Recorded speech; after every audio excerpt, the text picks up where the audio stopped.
Hello and welcome to How to Deal with Grief and Trauma. My name is Natalie Himmelrich.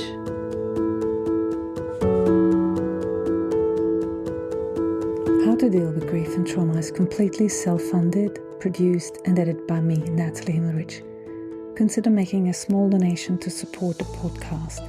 Go to bit.ly/support, capital G, capital T, and podcast. I repeat, bit.ly/supportgt podcast. Thank you so much. And for more information, please visit Natalie's website, join the podcast Instagram page, and subscribe to the newsletter to receive updates on future episodes. Welcome to How to Deal with Grief and Trauma. I'm your host, Natalie Himmelrich, and you're listening to the fourth solo reflection on the mini series called Pregnancy and Infant Loss Awareness. So each episode in this series explores a different aspect of pregnancy and infant loss, aiming to offer understanding for those who grieve and guidance for those who wish to support them. We've already talked about the validity of grief, the loneliness of loss, and how grief moves in waves. So if you haven't listened to those, start at episode 142, which sets the tone, which explains about Pregnancy and Infant Loss Awareness Month. And then it continues with episode 144, which is a replay, and then 145, a solo reflection, and it goes on, alternating between replays and solo reflections. So today we turn towards something both deeply human and often overlooked. How the body remembers and how important dates and honoring them can support healing.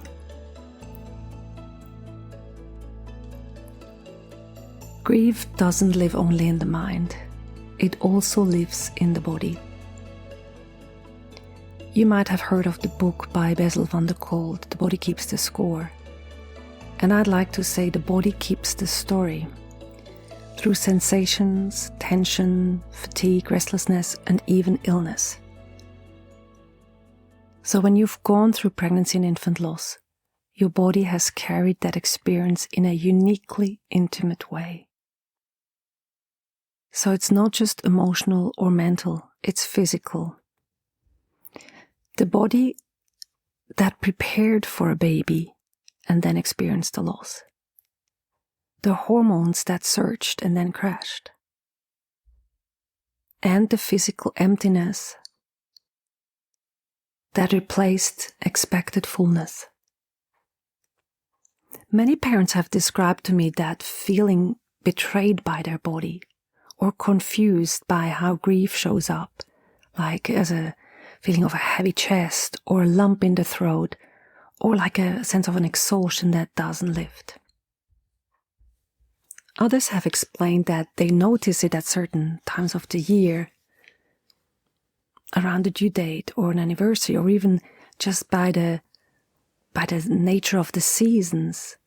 They might bring physical symptoms before the mind even remembers the date. And that is because the body has a memory. In my case, for example, my daughters were born on the 1st of September in Sydney, Australia, which is the start of spring. Now, as we live in Switzerland, the beginning of September is sort of the end of summer, the beginning of autumn. So it's a different season. So it's not the season changing that makes me remember those dates. It's something in the body that just knows.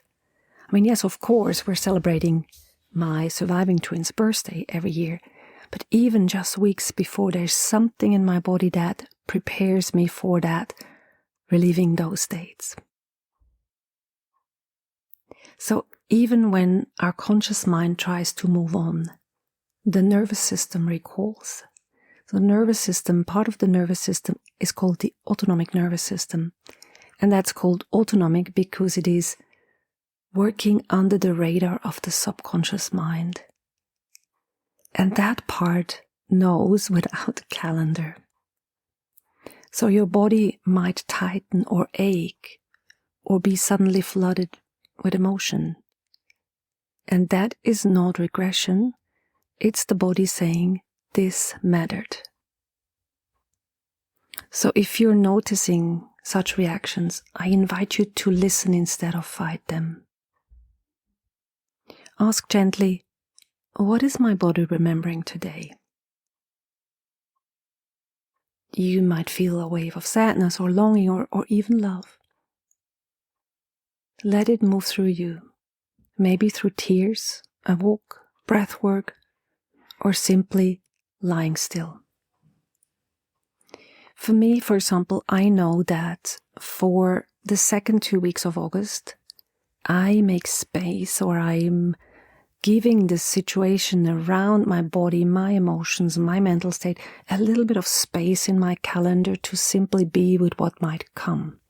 Because truthfully, even after 14 years, I'm not really sure what comes. Some years it has been seemingly quite uneventful, and others it has been really eventful in terms of what I've experienced. So I allow a bit of space in time. Because our bodies need time and tenderness to integrate grief.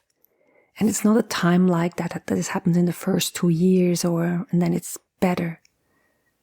Sometimes doing less is healing, like resting, nourishing, breathing.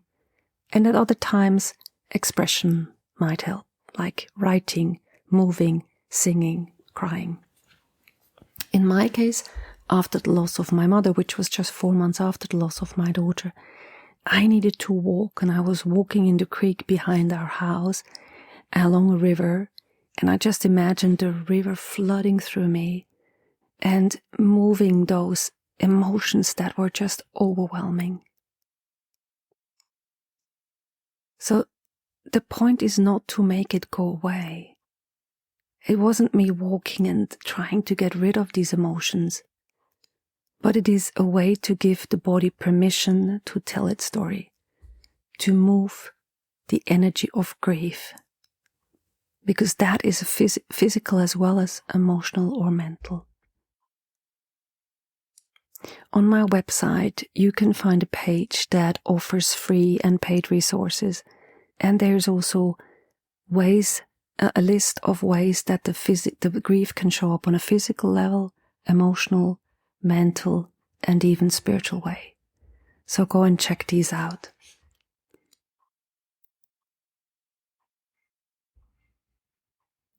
Now let's move to how support can happen by acknowledging dates that hold significance. So this is a really important information for supporters, because how we support can both support the body and the soul. So this may include remembering the day of the loss, or the due date, the baby's birthday, or the day they found out they were pregnant, or even the day they brought ashes home or said goodbye. So if you are an important supporter, if you have this role and you take it seriously, make a note of those dates. Mark them in your calendar, because these dates can stir emotions, sometimes anticipated and sometimes totally unexpected. So instead of trying to push them aside, it can be meaningful to mark them consciously. Because as I said before, it is important for the griever, but as well for the supporter, because they are not remembering something, or you're not reminding them of something they have forgotten. What might this look like? This can look like lighting a candle, taking a picture, and say to your friend, I'm thinking of your baby, of you. If you know the baby's name, write the baby's name. Or it might be visiting a special place and letting them know you did, writing a letter or a poem about it. or listening to a song that captures that love, or sending them that song. Many grieving parents have also planted trees, or they release flower in the water, or donate things in their names. But rituals don't necessarily need to be big or public. They're simply moments of acknowledgement for the body, the heart, and the spirit to say this life existed and this love remains. So for supporters, remembering those dates matters deeply too. So send a message. I know today might be hard. I'm thinking of you and your baby. If you know the name, write the name. Because those small gestures tell the grieving parent, you haven't forgotten. You let them know that you see them. And that recognition is often more healing than any advice could ever be. Because grief anniversaries are no setbacks, they are opportunities to remember, reconnect, and release another layer of love. This is the place where grieving parents parent their babies and children that they didn't get to parent. This is love in action. So to close for today, remember, your body remembers what your mind sometimes tries to forget. Not to hurt you, but to keep love alive. And by listening to it, by honoring what it holds, you build a bridge between your physical and emotional healing. And when you mark that dates that matter, you reclaim agency in your grief story. You say, my baby mattered, and this love continues. And the same if you are supporting someone through this. Remember, a small act of remembrance can echo for years. A simple phrase, I remember with you, can soften immense loneliness. If you haven't heard this story, I have one friend who still after 10 years writes both of my daughter's names in the Christmas cards, until a couple of years ago when Christmas cards probably were out of fashion. So I get a message, but she always wrote both names. And it's a joy for me to see the name written, because as you know, grieving parents rarely hear their children's name or see them written anywhere.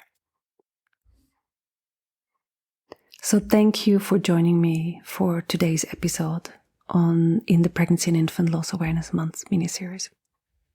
The next solo reflection episode releases on October 22nd, and it's on the topic of love, longing and continuing bonds, and respecting boundaries and emotional needs.